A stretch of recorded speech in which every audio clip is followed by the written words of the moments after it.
Esse vídeo inicia a nossa incursão pelos fenômenos gravitacionais. Começaremos pelas leis de Kepler, que não somente aperfeiçoa o modelo copernicano, como também representa iconicamente uma das primeiras aplicações do método científico.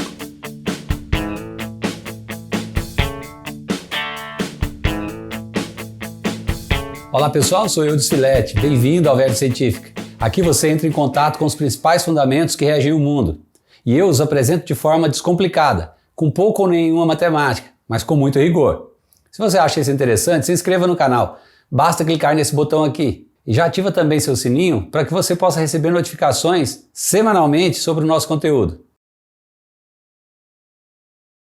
Justamente por ser a mais fraca entre todas as 4 forças conhecidas, a força da gravidade se manifesta basicamente apenas em escala astronômica. E é por isso que ela sempre esteve ligada à história da astronomia. As primeiras investigações sobre gravitação e sobre ciência em geral começaram com perguntas que se faziam sobre o céu noturno. Por que a Lua não cai na Terra? Por que os planetas se movem pelo céu? Se a Terra se move, por que ela não deixa a Lua para trás? Por que a Terra não voa pelo espaço em vez de permanecer em órbita ao redor do Sol? Newton descobriu no século XVII que a interação que faz com que um corpo caia aqui na superfície terrestre é a mesma que mantém os planetas em suas órbitas ao redor do Sol. Mas o começo da mecânica celeste se inicia um pouco antes, com o estudo da dinâmica dos objetos no espaço, com Johannes Kepler. No início do século XV ainda havia grandes debates sobre se os planetas giravam ou não em torno do Sol. Isso foi discutido em detalhes aqui nesse vídeo. Tycho Brahe, que viveu no século XV, teve uma ideia bem diferente daquilo que os antigos praticavam. Ele sacou que esses debates sobre a natureza dos movimentos dos planetas seriam muito melhor resolvidos se as posições reais dos planetas no céu fossem medidas com precisão suficiente. Se a medição mostrasse exatamente como os planetas se moviam, seria possível estabelecer um ou outro ponto de vista. Esta simples ideia foi um grande avanço para o pensamento científico, pois mostrava que para descobrir algo é melhor realizar alguns experimentos cuidadosos do que manter argumentos filosóficos profundos. E foi por pensar assim que Tycho Brahe estudou as posições dos planetas por longos anos em seu observatório, perto de Copenhague. Durante grande parte da sua vida, Brahe se dedicou à coleta de dados sobre o movimento dos planetas, obtendo precisão muito superior aos melhores dados da antiguidade. Tudo isso foi anotado em volumosas tabelas que posteriormente seriam estudadas por Kepler, após a morte de Brahe. Kepler foi assistente de Brahe, que logo após o primeiro ano de colaboração veio a morrer, deixando o seu laboratório, bem como o legado de suas observações, aos cuidados de Kepler. Kepler tinha uma visão romântica, quase pitagórica, de que o universo era matematicamente perfeito. Desde a infância ele acreditava na ideia de que os raios das órbitas planetárias deveriam obedecer uma razão geométrica e mística relacionadas aos 5 sólidos regulares. E ele chegou a propor um modelo levando isso em consideração, mas claro, a concordância não era boa. Após 4 anos de trabalho duro, investigando e melhorando o modelo copernicano, Kepler conseguiu correções que tornavam esse modelo muito melhor, obtendo uma boa concordância com os dados observados. Mas mesmo assim, para a órbita de Marte, havia ainda um desvio de 8 minutos de arco. Mesmo sendo pequeno, esse desvio não era compatível com as medidas precisas de Brahe, que Kepler sabia que eram confiáveis, eram precisas, dentro de pelo menos 4 minutos de arco. Esse ceticismo de Kepler o fez abandonar o modelo de órbitas circulares. Ao fazer isso, ele se tornou um dos primeiros cientistas a empregar o que hoje nós chamamos de método científico, que preconiza o abandono de ideias que não sejam suportadas por evidências. Depois de mais 2 anos de trabalho, o resultado obtido foi uma órbita oval, com o Sol no eixo, mas não no centro. E depois de muitas tentativas frustradas, Kepler finalmente conseguiu mostrar que a órbita de Marte nem mesmo era circular, e que a forma oval que ele predisse era de fato uma elipse. Essa observação sobre as órbitas elípticas se mostrou válida para todos os demais planetas. E com isso, Kepler chega à sua primeira lei relativa ao movimento planetário, em 1609. Cada planeta se move em uma órbita elíptica, com o Sol em um dos focos da elipse. Uma elipse é caracterizada por um número adimensional, entre 0 e 1, que nós chamamos de excentricidade. Se a excentricidade for nula, significa que a elipse é um círculo. Quanto maior for a excentricidade, mais esticada será a elipse. A partir dessa tabela, podemos observar que a excentricidade das órbitas são muito pequenas, variando de 7 milésimos para Vênus até 206 milésimos para Mercúrio. Isto é, elas são muito próximas de uma órbita circular. Isso justifica o fato de nós usarmos órbitas circulares em discussões qualitativas ou introdutórias sobre os movimentos dos planetas. Mas é importante notar que, apesar de pequena, essa diferença tem um efeito apreciável na dinâmica do planeta. Por exemplo, a sua posição em relação ao Sol varia periodicamente à medida que o planeta se move em sua órbita entre o ponto mais próximo do Sol, o periélio, e o ponto mais distante, o afélio.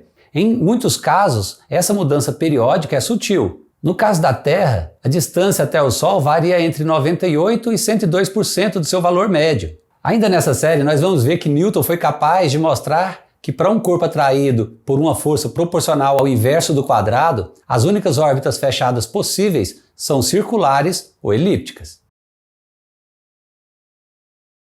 Ao mostrar que as órbitas eram elípticas, Kepler foi levado a outro fato importante. A velocidade de um planeta ao longo de sua órbita não é constante.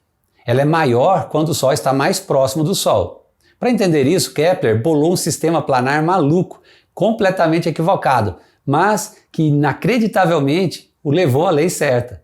A velocidade orbital de cada planeta é tal que o raio que liga o planeta ao Sol varre áreas iguais em tempos iguais. Isso implica que para um dado intervalo de tempo, a distância percorrida perto do periélio é maior que a distância que seria percorrida perto do afélio.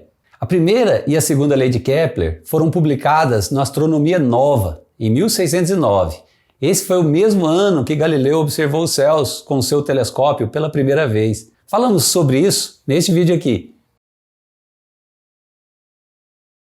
A partir de então, Kepler levou cerca de mais 10 anos para formular a sua terceira lei. Ele gastou muito tempo tentando correlacionar o tamanho das órbitas planetárias com seus períodos de revolução. E foi somente em 1618 que ele descobriu a correlação que procurava.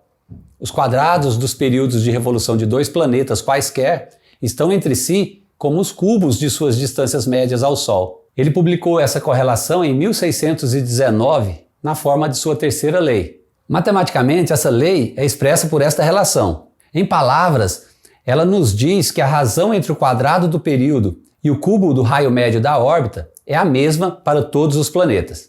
Então observe que essa lei é diferente das outras duas no sentido de que ela lida não apenas com um único planeta, mas relaciona um planeta a outro. Se considerarmos as órbitas circulares, o tempo necessário para dar a volta num círculo seria proporcional à potência de 3/6 do diâmetro ou do raio.